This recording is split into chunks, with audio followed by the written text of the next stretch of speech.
오늘은 20절부터 그리고 23절까지의 말씀을 우리가 읽도록 하겠습니다.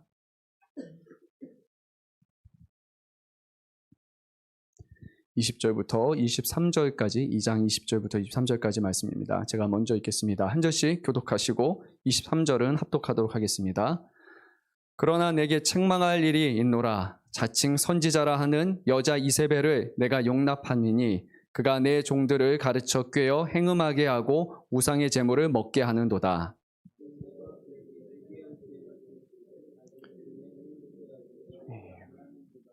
볼지어다 내가 그를 침상에 던질 터이요 또 그와 더불어 간음하는 자들도 만일 그의 행위가 회개하지 아니하면 큰 환난 가운데에 던지고 또 내가 사망으로 그의 자녀를 죽이리니 모든 교회가 나는 사람의 뜻과 마음을 살피는 자인 줄 알라.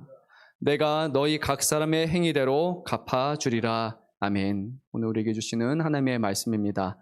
지난 시간에 우리는 두아디라 교회에 대한 그 칭찬의 말씀을 살펴봤습니다. 두아디라 교회는 역사적으로 전초기지에 해당하는 지역에 세워진 교회로서 지역적인 어려움이 있었던 그런 교회였습니다. 수도인 버가모를 향하는 그 길목에 위치한 두아디라 도시였기 때문에 다른 어느 지역보다 더 많은 로마 군인들이 이곳에는 주둔하고 있었고 언제든지 발생할 수 있는 그런 전쟁에 준비하고 대비해야 되는 그런 지역이었습니다. 분명 타 지역에 비해서 그 자유도가 현저히 떨어진 지역이었을 것이고 많은 통제가 있는 곳이 바로 이 지역이었을 것입니다. 그리고 어제 말씀드렸던 것처럼 바로 길드, 또 한국말로 하면 조합이라고도 할 수 있겠죠. 그런 조합에 의해서 암묵적인 지배와 통제가 이루어졌던 그 지역이 바로 두아디라 지역이었습니다. 하지만 두아디라 교회는 그들의 행위가 처음보다 나중에 더 크다라는 그런 칭찬을 받았습니다. 네 가지에 대해서 행위에 대해서 칭찬하셨죠. 사랑과 그리고 섬김과 믿음과 인내라는 이 네 가지 덕목을 주님께서는 기쁘게 칭찬하셨습니다. 사랑, 섬김, 믿음, 인내 이 네 가지 보면은 결국 신앙적인 측면에서 이러한 교회는 활력 있는 교회고 그리고 성장하는 교회로 느껴질 것입니다. 분명히 활기차고 살아있는 교회이겠죠. 다른 것보다 사랑이 있고 누가 오면은 섬기고 서로가 교제하고 나누는 교회, 거기다가 믿음이 있고 서로 인내하는 교회, 아마 뜨거운 교회였을 것입니다. 그런데 이런 교회도 분명히 책망할 것이 있다라고 주님은 말씀하셨습니다. 오늘은 이 두아디라 교회에 대한 책망의 모습을 살펴보면서 다시 한번 우리의 모습도 살펴볼 수 있기를 바랍니다. 물론 2000년이 지난 상황 속에서 우리가 동일한 문제를 겪고 있다라고 그렇게 말할 수는 없을 겁니다. 하지만 이 두아디라 교회가 갖고 있었던 그 문제의 본질을 살펴보게 되면 지금도 그런 일들이 분명히 교회 안에서 일어나고 있다는 것을 우리는 느낄 수 있을 것입니다. 유사한 문제들이 교회 안에서 계속해서 발생해서 주님께 책망을 받는 그런 교회가 아니라 우리가 오늘 말씀처럼 회개하고 돌이켜서 주 앞에 칭찬받을 수 있는 그런 교회로 온전히 설 수 있기를 간절히 소망합니다. 우리 이 시간 다 같이 20절 말씀을 한 목소리로 읽고 오늘 말씀을 시작하겠습니다. 그러나 내게 책망할 일이 있노라. 자칭 선지자라 하는 여자 이세벨을 내가 용납함이니 그가 내 종들을 가르쳐 꾀어 행음하게 하고 우상의 제물을 먹게 하는도다. 예수님께서 두아디라 교회에게 책망하신 내용은 잘 보게 되면 너희가 이런 일은 실수를 범했다라고 그렇게 말씀하시질 않습니다. 원문을 보게 되면 카타라는 그런 전치사가 쓰게 되는데 이것은 영어로는 against, 그래서 대항해서 반대하다라는 그런 의미를 분명히 갖고 있습니다. 그러니까 주님께서 그냥 내가 너에게 책망할 것이 있다라고 이렇게 말씀하신 것이 아니라 내가 이것에 대해서는 너와 반대한다. 너와 정확하게 반대편에서 서 있다라고 주님은 명확하게 그것을 말씀하시는 겁니다. 그러니까 우리가 이것을 그냥 책망하셨습니다, 꾸짖으셨습니다라고 그렇게 넘어갈 문제가 분명히 아니라는 겁니다. 그리고 주님은 그냥 엄포를 놓으시는 분이 아니라 이것을 통해서 교회가 분명히 이런 하나하나의 잘못을 통해서 무너질 수 있다는 것을 아셨기 때문에 주님은 이렇게 강경하게 말씀하셨다는 겁니다. 다른 말로 하면 좀 정리를 하면 예수님은 이것을 대적하신다라고 오늘 말씀하고 있으십니다. 두아디라 교회의 문제점은 무엇이었을까요? 20절을 보게 되면 스스로 선지자라 자칭하는 이세벨을 용납했다라는 것입니다. 이것은 다른 말로 하면 이 두아디라 교회는 영적인 분별력이 없었다라는 그런 말씀이 됩니다. 말씀을 준비하면서 계속 다른 교회가 하나가 이렇게 머릿속에 이렇게 떠올랐습니다. 바로 이제 에베소 교회였죠. 에베소 교회는 첫사랑을 버린 교회, 그러니까 두아디라와는 완전히 반대되는 교회죠. 두아디라는 사랑이 더 커진 교회지만 에베소는 첫사랑을 버린 교회였습니다. 그러니까 에베소 교회는 영적인 삶이 무너진 교회라고 분명히 말할 수 있겠죠. 두아디라 교회는 나중보다 사랑이 더 큰 교회니까 영적인 삶이 풍성한 교회였을 것입니다. 그런데 이 둘은 또 다른 면에서는 서로 장단점이 다릅니다. 두아디라 교회는 분명히 영적인 삶은 풍성했지만 영적인 분별력은 잃어버린 교회였습니다. 그 결과 자칭 선지자 이세벨을 용납하고 교회 안으로 받아들이게 되고 거짓 가르침이 전염병처럼 그 교회 안에 퍼지기 시작했던 것입니다. 에베소 교회는 분명히 영적인 삶을 잃어버린 그런 교회였지만 악한 자들을 용납하지 않았습니다. 그래서 자칭 사도라 하는 사람들을 그들이 시험해서 거짓된 것을 드러냈다라고 주님은 이것을 오히려 칭찬하셨습니다. 에베소 교회는 영적인 삶의 풍성함은 없었지만 영적인 분별력은 있었던, 그렇게 뛰어났던 교회가 되는 겁니다. 서로가 아주 상반되는 그런 모습이 분명히 비춰집니다. 에베소 교회는 올바른 말씀을 선포하고 온전한 성경의 가르침과 온전한 그런 삶의 거룩한 행함은 있었지만 반대로 보게 되면 영적인 풍성함을 잃어버리고 영적인 교제를 잃어버린 그런 메마른 교회였을 것입니다. 두아디라 교회는 성도 간의 교제는 넘치고 따뜻하고 은혜로운 교회였지만 그 안에를 실상을 잘 들여다보면 복음을 잃어버리고 변질되고 왜곡된 교회가 바로 이 두아디라 교회였던 것입니다. 복음의 일면, 은혜와 사랑과 기쁨과 나눔만을 강조한 채 바로 이 진리라는 것에 대해서 그것을 분별하는 것을 등한시했고 결국 교회로서의 역할을 이제는 하지 못하게 되는 것입니다. 대략적으로 머릿속으로 그려지는 그런 교회들이 있을 겁니다. 뜨겁고 은혜롭기만 한 교회, 아니면 딱딱하지만 말씀만 잘 전하는 교회, 이 양극단에 있으라고 주님은 말씀하지 않습니다. 양극단의 가장 좋은 것들을 서로 취해서 세워나가는 것이 바로 하나님이 원하시는 교회라고 분명히 말씀하고 있습니다. 우리 교회가 어떤 문제가 있을까? 저희도 잘 모르겠습니다. 여러분 각자가 느끼는 점이 분명히 다를 것입니다. 그런데 이 두 가지의 모습의 가장 강점을 생각하면서 그것을 세워나가는 일에 우리가 최선을 다하면 좋을 것 같습니다. 한쪽으로 치우친 교회는 온전한 교회가 되지 못합니다. 가장 좋은 것들을 취하는 교회, 이제 하나님이 기뻐하시는 교회일 것입니다. 결국 두아디라 교회에는 큰 문제가 발생하게 되는데 이세벨을 허용한 까닭에 이방신의 풍습이 교회 안에 이제 들어오게 됐습니다. 두 가지 문제는 다른 교회에서도 반복되는 그런 문제입니다. 바로 행음 그리고 우상의 제물을 먹는 이 두 가지 문제가 발생하게 됩니다. 행음은 성적 부도덕한 행동을 하는 것인데 그 당시에 이제 이방신을 섬겼던 그런 신전 안에서 있었던 그런 성창이라고 하죠. 그런 사람들과 같이 관계를 맺는 그런 성적인 부도덕한 관계를 맺는 일이 분명히 있었습니다. 그리고 우상에게 드린 그 제물을 가지고 와서 함께 먹는 행위가 있었던 것입니다. 분명히 사도 바울은 이 우상의 음식을 먹는 것에 대해서 가능하다라고 말했지만 이것을 그들은 왜곡시켜서 했던 것입니다. 사도 바울은 내가 그냥 즐겁게 기뻐서 이런 것들을 먹는다라고 말하는 것이 아니라 믿음이 약한 사람들을 위해서라면 분명히 이런 것들도 먹을 수도 있다라고 말한 것을 가지고 이제 그것을 왜곡시켜서 그래? 그럼 우리가 언제든지 먹어도 되지 라고 하면서 그 사람들은 적극적으로 우상의 숭배를 하고 음식을 나눠 먹는 잘못된 모습을 행했던 것입니다.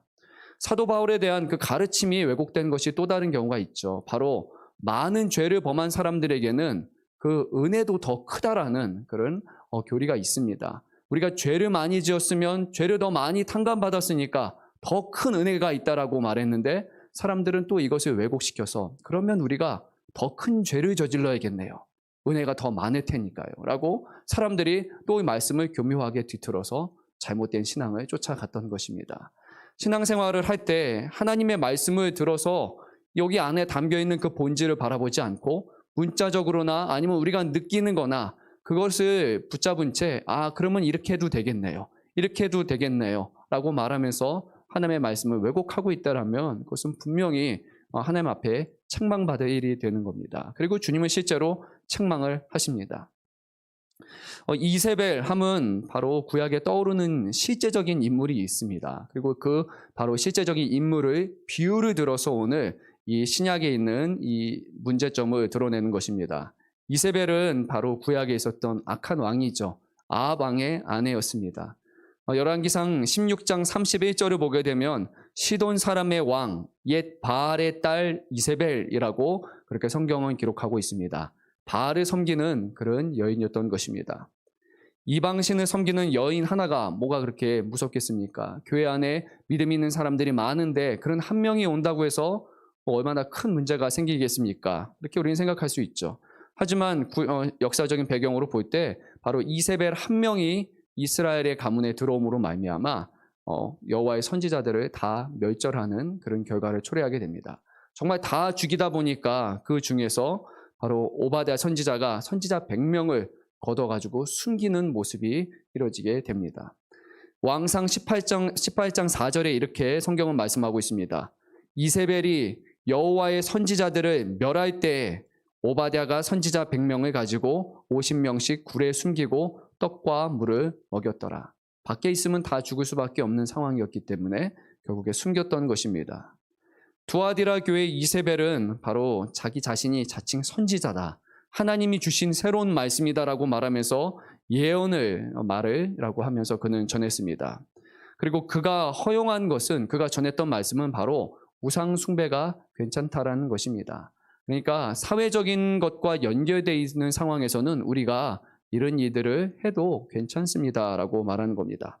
좀 더 자세하게 말씀드리면 역사적으로 두아디라 지역에 있는 그 당시의 조합들, 바로 이 길드들은 이 지역에서 숭상되고 있던 트림나스 신전이라고 하는 곳에서 이렇게 아주 밀접한 관계를 맺었습니다. 그러니까 조합은 조합으로 끝나는 것이 아니라 조합과 바로 종교가 결탁이 되어 있었다는 겁니다.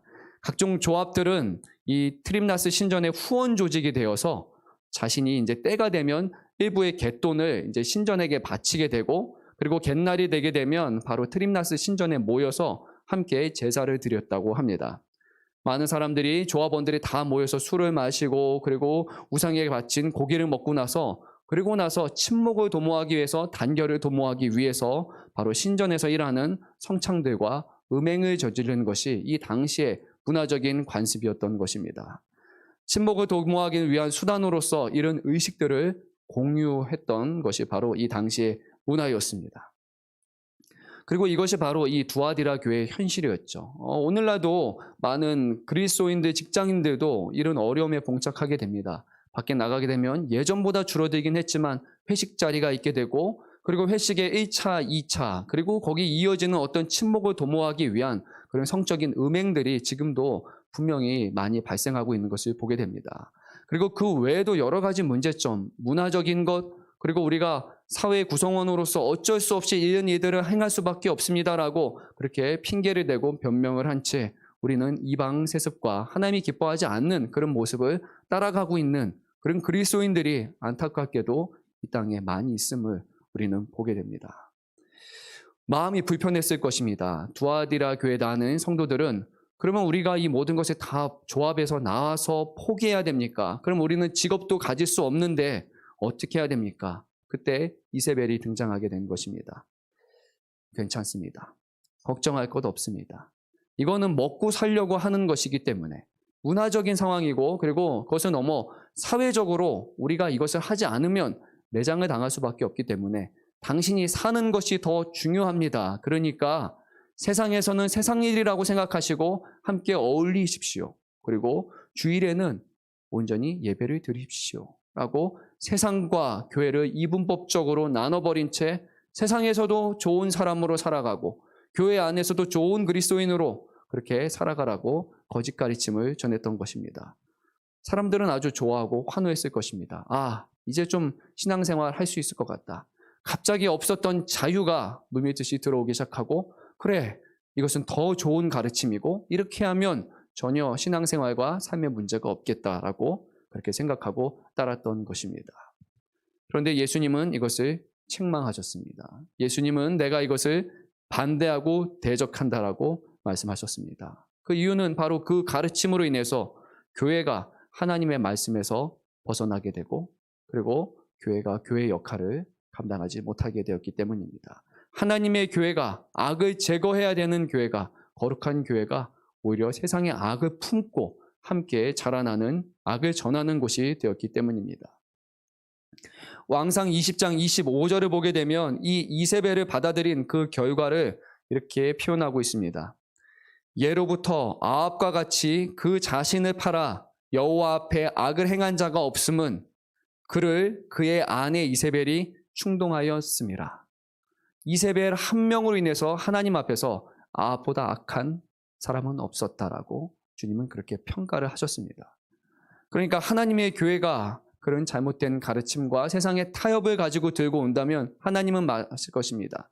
이 세상 어느 곳보다, 이 세상 어디에도 이 교회보다 악한 곳이 없다라고 주님은 교회를 향한 그런 말씀을 하실 겁니다. 너무 두렵고 떨리는 말씀 아닙니까? 세상의 어떤 악보다 교회 안에 있는 악을 보시고 더 크다라고 말씀하신다는 겁니다. 이세벨을 허용한 결과로서 주님의 종들이 행음하게 되고 하나님의 자녀들이 교회에서 행음하게 되고 우상의 제물을 먹게 되었습니다. 교회는 늘 이러한 위협에 놓여 있습니다. 세상의 문화를 가지고 와서 우리가 이 문화적인 요소 또는 사회적인 요소를 들고 와서 이것을 교회 안에 그대로 들고 옵니다. 어떤 부분에 있어서는 좀 이런 얘기도 할 수 있겠죠. 교회가 참 재미가 없습니다. 말씀이 딱딱하고 지루합니다. 요즘 시대는 퍼니즘, 재미가 있어야 됩니다. 하나님의 말씀을 재밌게, 즐겁게, 그리고 교회는 좀 은혜롭고 그리고 우리가 좀 좋은 것들을 놔두고 격려하고 위로하는 곳이 되어야 되지 않겠습니까? 라고 그렇게 말하는 사람들도 있을 것입니다. 세상이 많이 힘드니까 교회는 이런 것들을 말해야 되죠. 이런 것들을 추구해야 되죠. 그러다 보면 결국에 교회 안에 하나님의 말씀이 그 위치가 점차 사라지게 되는 것입니다. 교회는 교회의 역할이 있습니다. 교회는 하나님의 말씀을 전하고 가르치고 훈계하는 곳, 그리고 진리를 드러내는 것이 그 목적인데 세상의 방식과 세상의 문화와 세상의 모든 것들을 들고 와서 이것을 교회에 교묘하게 혼합시켜 버리면 결국 거기는 교회가 아닌 것입니다. 이미 세상이 되어버린 것입니다. 성경적인 것이라면 우리가 할 수 있겠죠. 거룩한 것이라면 하나님이 기뻐하실 것이라면 우리는 분명히 이런 것들을 행할 수 있을 것입니다. 하지만 만약에 교회 안에 어떤 우리의 부담감을 덜어주기 위해서 아니면 교회 안에 어떤 활력을 불어넣기 위해서 이런저런 것들을 교회 안으로 들어오게 된다면 결국 교회는 거룩성이라고 말하는 바로 이 본질적인 부분을 잃어버리게 될 것입니다. 거룩이 무엇입니까? 구별된 것 아닙니까? 하나님과 세상이 구별된 것처럼 교회는 세상으로부터 거룩하고 구별되어야 될 그 책임이 있는 것입니다. 교회가 세상을 닮아간다면 이미 교회의 역할을 잃어버린 것입니다. 교회는 타락한 세상으로 하여금 바로 변화되게 만드는, 하나님 앞에서 구별되게 만드는 그 통로가 되는 것, 바로 그것이 교회의 역할이 되어야 되는 겁니다. 21절 말씀 우리가 이제 한 목소리 읽도록 하겠습니다. 또 내가 그에게 회개할 기회를 주었으되 자기의 음행을 회개하고자 하지 아니하는도다. 예수님께서는 지금껏 그가 회개할 것을 기대하면서 기다리셨다고 말합니다. 그런데 여전히 성적인 부도덕함으로부터 그리고 음행으로부터 그리고 음식을 먹는 것으로부터 이들은 회개하지 않는다라는 것입니다. 오늘 말씀을 보게 되면 회개는 헬라어 원문을 보게 되면 좀 적극적인 의미를 반영합니다. 회개는 그냥 가만히 있다가 그냥 회개합니다. 아니면 이렇게 말로 하는 것이 아니라 헬라어 텔로라는 단어는 우리의 적극적인 의지를 반영하는 그런 표현이 됩니다. 정말 가던 길에서 나의 생각과 나의 삶을 변화시키고 돌이켜서 돌아오는 것, 그것이 바로 이 회개의 본질이 될 것입니다. 그전에는 그렇게 살 수 있었지만 이제는 그리스도의 사람이 되었기 때문에 하나님의 교회가 되었기 때문에 가던 길을 돌이켜서 주 앞으로 돌아오는 적극적인 회개가 없다라면 그것은 말뿐인 회개, 그리고 주 앞에서 되는 또 다른 변명과 핑계에 불과할 것입니다. 노력을 했는데 되지 않았습니다라고 말하는 것은 누구나 다 할 수 있습니다. 그런데 안 되는 상황 가운데서도 내 육신을 쳐서 복종시켜서 하나님 앞으로 돌아가겠습니다라고 나의 모든 의지와 모든 자아와 나의 모든 것들을 다 철저히 내어놓는 그런 회개가 없다라면 그것은 회개가 아닙니다. 회개는 가던 길을 계속해서 가면서 변명을 대고 그 길을 가는 것이 아닙니다. 회개는 돌아가는 것입니다. 주님 앞으로 돌아가는 것입니다. 그런데 주님은 많은 시간을 두고서 계속해서 기다리셨다고 합니다. 기다리고 언제 너희가 회개하나 보자라고 했지만 결국에 이 교회는 회개하지 않게 되었습니다. 왜 회개하지 않을까요? 왜 교회 안으로 들어와서 믿음을 접한 우리들도 회개하고 돌아오지 않을까요? 아마 우리는 옛사람의 모습을 아직도 그리워하는 것 같습니다.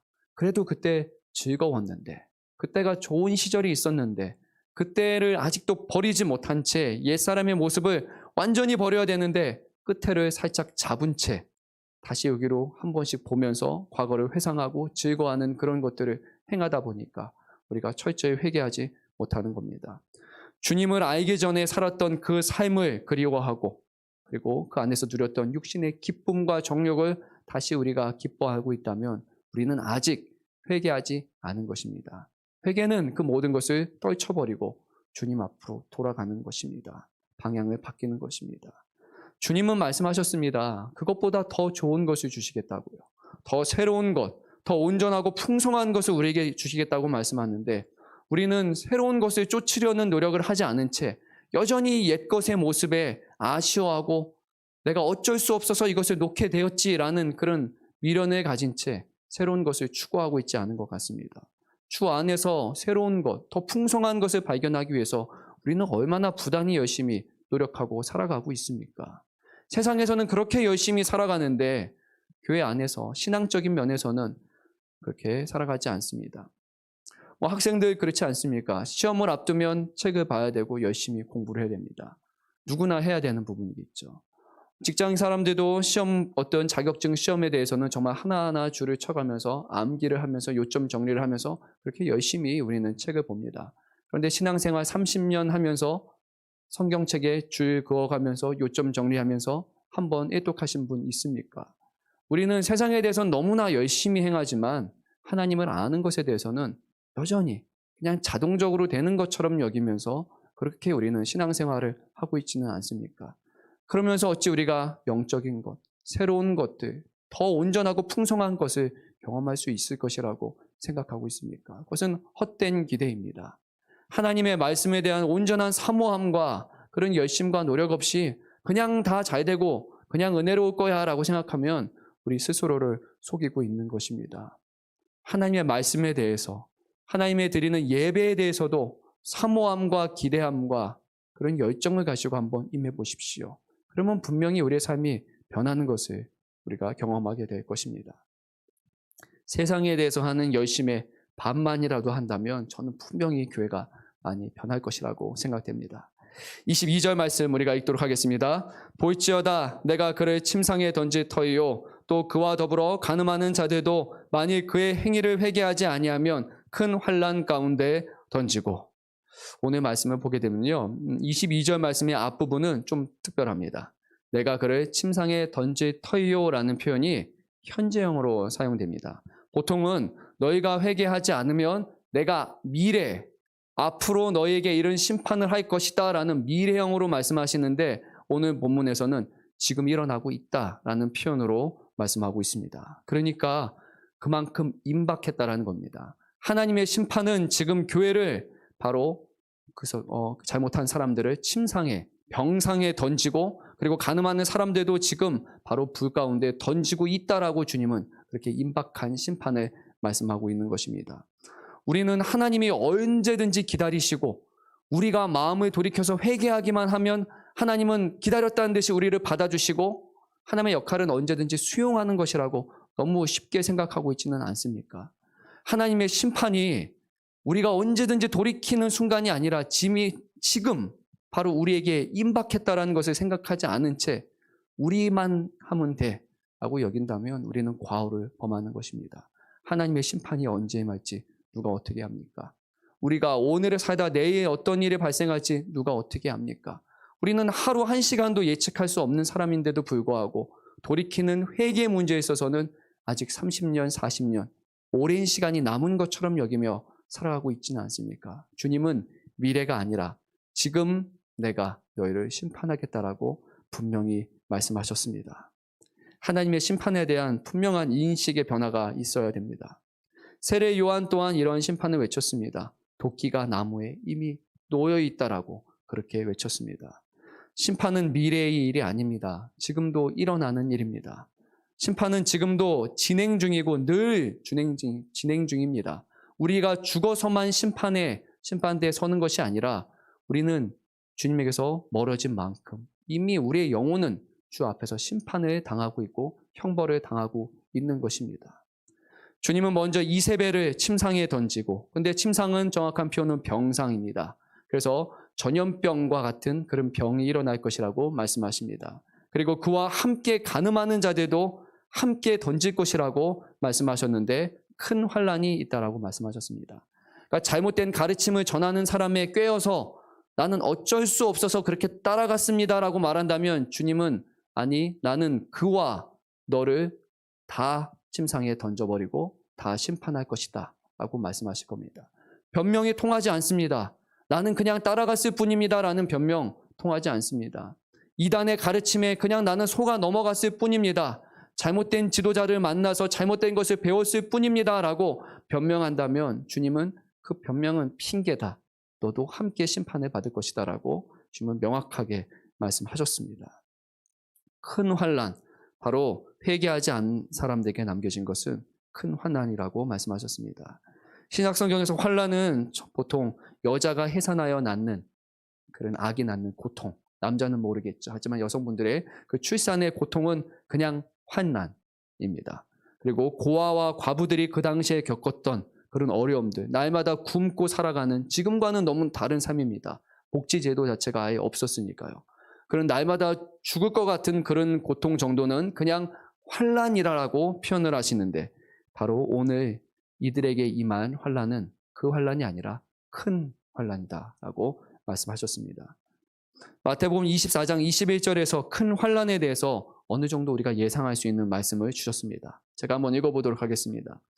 이는 그때 큰 환난이 있겠음이라. 창세로부터 지금까지 이런 환난이 없었고 후에도 없으리라. 그 날들을 감하지 아니하면 모든 육체가 구원을 얻지 못할 것이나 그러나 택하신 자들을 위하여 그 날들을 감하시리라.